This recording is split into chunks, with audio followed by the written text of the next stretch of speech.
Class 7th का math chapter 16 है, exercise 16.2 है। करा एक समदूरिक बिंदुकित कागज का प्रयोग करते हुए निम्नलिखित आकृतियों में से प्रत्येक का एक समदूरिक चित्र खींचिए। यह इसको कहते हैं तिर्यक चित्र, जो ऐसे बना होता है। यह 1-1 सेंटीमीटर मानकर बनाया गया है। तो यह ऐसा जब होगा तो तिर्यक होगा, और जब बिंदु डाल के बनाएंगे तो उसको कहेंगे समदूरिक चित्र। तो इसको बनाना है समदूरिक चित्र में। तो इस तरह से बिंदु डालेंगे और इस चित्र को यहाँ बना देंगे। बिंदु कैसे डालेंगे सो देखिए, मान लीजिए एक यहाँ है तो एक छोड़कर डालेंगे इस तरह से। फिर इस दोनों के बीच यहाँ होगा तो इस सारे इस बीच में बिंदु डाल देंगे,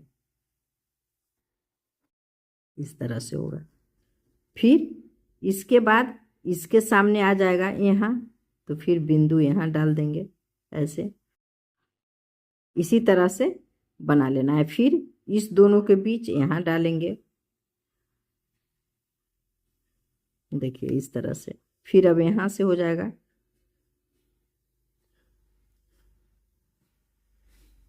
उसके बाद अब यहाँ होगा एक छोड़ छोड़ करके, फिर यहाँ हो गया,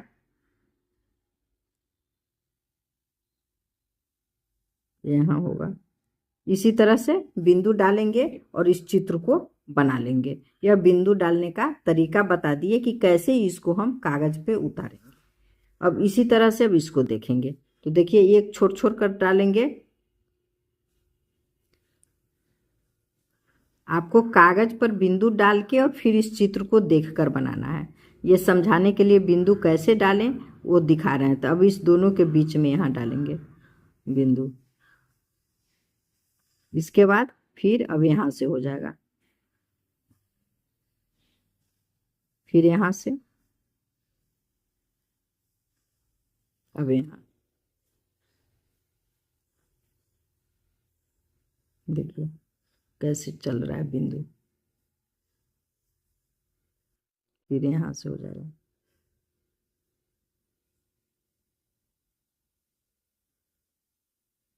सॉरी यहाँ होता है, यहाँ नहीं होता। फिर यहाँ से होगा ऐसे। समझ आ गया? तो इसी तरह से बिंदु कागज पर बनाएंगे और उसके बाद इस चित्र को बनाएंगे। फिर इसी तरह से इस चित्र को बनाएंगे, इस चित्र को बनाएंगे। हो गया। अब है किसी घनाभ की विमाएं 6 सेंटीमीटर है। 6 सेंटीमीटर, 4 सेंटीमीटर और 3 सेंटीमीटर है। तो इस घनाभ के 3 भिन्न भिन्न समदूरिक चित्र खींचिए। 3 भिन्न भिन्न समदूरिक चित्र खींचना है। तो सेंटीमीटर आप स्केल से माप लेंगे सेंटीमीटर। तो मान लीजिए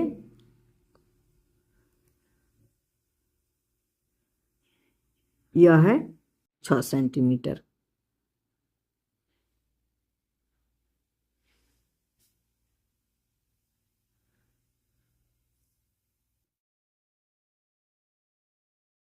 ये हो गया 4 सेंटीमीटर मान लेते हैं। अब क्या करेंगे, यहाँ से इस तरह से फिर बीच में से ऐसे बनाएंगे। अब इसको ऐसे जोड़ देंगे, बन गया। तो यहाँ कह रहा है कि घनाभ के 3 भिन्न भिन्न समदूरिक चित्र बनाइए। तो इसमें देखिए यह हो गया 6 सेंटीमीटर, इससे इसकी दूरी हो गई 4 सेंटीमीटर और इसका ऊंचाई हो गया 3 सेंटीमीटर। लेकिन 3 तरह का बनाना है, तो एक तरह का तो यह हो गया। अब दूसरे तरह का बनाएंगे।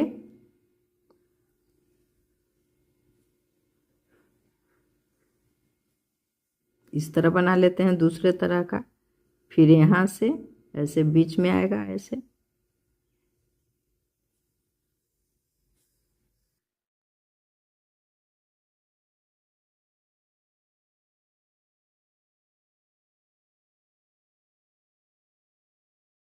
ये हो गया दूसरे तरह का। अब फिर एक और दूसरे तरह का बनाना है।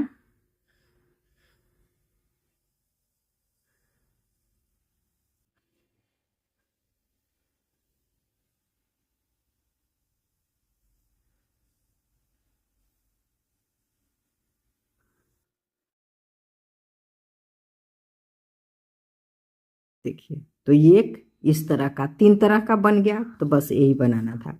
3 नंबर, 3 सेंटीमीटर किनारों वाले 3 घनों को परस्पर सटाकर रखते हुए एक घनाभ बनाया गया है। इस घनाभ का एक तिर्यक तथा एक समदूरिक चित्र खींचे। तो एक तिर्यक चित्र खींचना है तो इस तरह का जो है पेपर लेकर के इस पर खींचेंगे और कह रहा है कि तीनों सटा हुआ होना चाहिए। 3 खींचना है घन, तीनों को सटा के जब खींचेंगे तो वह घनाभ बनेगा। तो देखिए यह एक बिंदु है तो इसको 1 2 3 घन कैसे बनाते हैं। यहाँ से क्या करेंगे, पहले यहाँ से चलिए इस बिंदु को ऐसे मिला देंगे, एक रेखा हो गया। अब इसको नीचे ऐसे ले जाएंगे, 1 2 3 इस तरह से मिला देंगे। अब इसको क्या करेंगे, इसके सामने लाएंगे और फिर इसको ऐसे यहाँ तक ले आएंगे, ऐसे हो गया। अब इसको इससे मिला देंगे, थोड़ा ऐसे तिरछा ऐसे मिला देंगे, फिर यहाँ से थोड़ा ऐसे मिला देंगे, तो 3 घन ये हो गया। अब देखिए 4 नंबर में कह रहा है निम्नलिखित समदूरिक आकारों में से प्रत्येक के लिए एक तिर्यक चित्र खींचिए। अब इस तरह का और इस तरह का जो चित्र है वो ऐसे कागज पर, जिस कागज पर ऐसा बना होता है उस कागज पे बनाना है। तो समझ में आ गया, उस तरह का कागज लेकर उस पर ऐसा और ऐसा चित्र बना देंगे। प्रश्न 5 है निम्नलिखित में से प्रत्येक के लिए एक तिर्यक चित्र, यहाँ अ और ब दोनों के लिए एक तिर्यक चित्र बनाना है। तो तिर्यक चित्र आप समझ गए कैसे बनाना है, और एक समदूरिक चित्र, तो यह बिंदु वाला है और ये छोटा छोटा कोष्ठ बना करके है, घर बनाकर है छोटा छोटा, और ये बिंदु वाला है। 6 सेंटीमीटर 4 सेंटीमीटर 3 सेंटीमीटर विमाओं वाला एक घनाभ बनाइए। तो स्केल से माप के ऐसे 6 सेंटीमीटर स्केल से माप लेंगे इस तरह से, फिर माप लेंगे 4 सेंटीमीटर का। अब इस बीच से ऐसे करेंगे,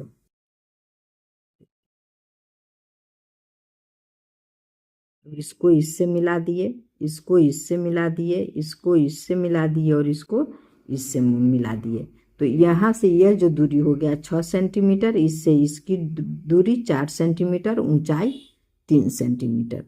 तो इस तरह से बना देंगे। अब कह रहा है 5 सेमी किनारा वाला एक घन बनाइए। तो 5 सेमी किनारे का सभी बराबर होता है, देखिए 5 सेमी, तो फिर यहाँ एक 5 सेमी का ही बनाएंगे इस तरह से, दोनों बराबर बनाएंगे। अब इसको इस तरह से जोड़ देंगे तो यह एक घन हो गया। चलिए धन्यवाद, फिर मिलेंगे अगली एक्सरसाइज के साथ।